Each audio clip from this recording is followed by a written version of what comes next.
DJ Nagesh. Exclusive remix.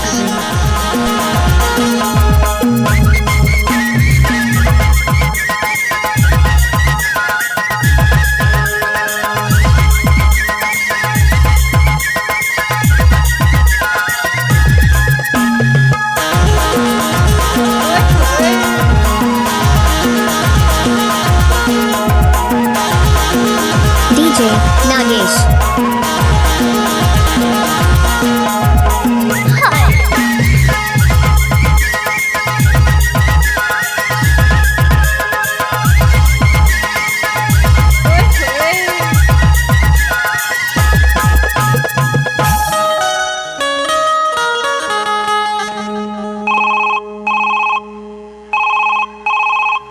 Hello DJ Nagesh.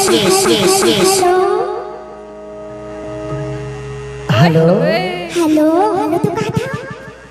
हाँ लकी हाँ बोलो।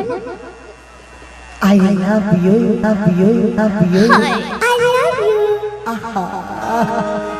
देख कैसे बोला कुछ याद नहीं आया। या तै फोन कर बेटा तो मैं तोड़ा कुछ। अच्छा तोर आवाज में नहीं सुनो कौन है? DJ Nagesh. मामा तै फोन नहीं कर सुनो। मोर मन छट करत रही थी। अभी का करत है? अभी का कर चाव लगाई हरी मारे ते कोई अच्छे पछी ना धीरे धीरे। आ तोर दे दादा मन कहा गे उमर कोला कोठी रे कक्का कर कोठी चली मारो छ। अरे तोर दे दादा मन कहा है कोला कोठी के है तो बैठा। बोला लकी हां माने घर में अकेला है। DJ Nagesh. तो ये फूल काटा था हां हां अब वीडियो कॉल लगा तो वीडियो कॉल ले ले।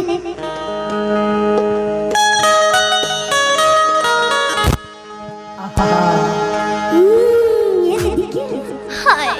कैसे ते मसल सो नहीं करस देख तो सफा सुखा के हमर चेहरा तो देख तो चिंता में एकरे पर तो का था। तै फोन करे DJ Nagesh.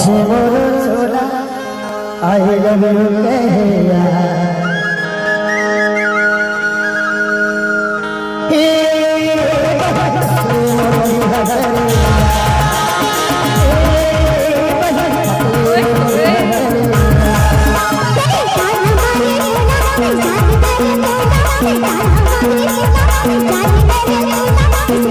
DJ Nagesh.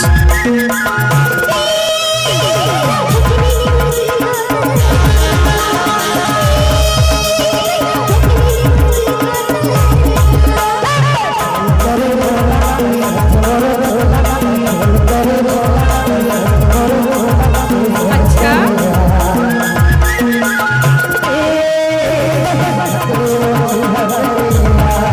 DJ Nagesh.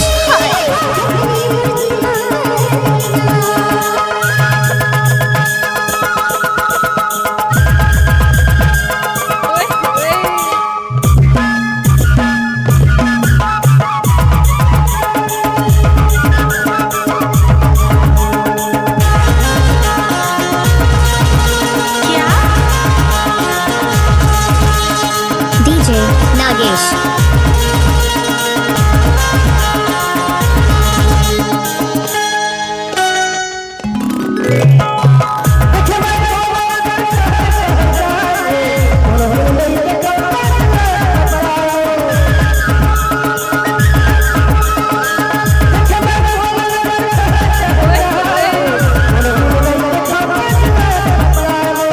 DJ Nagesh.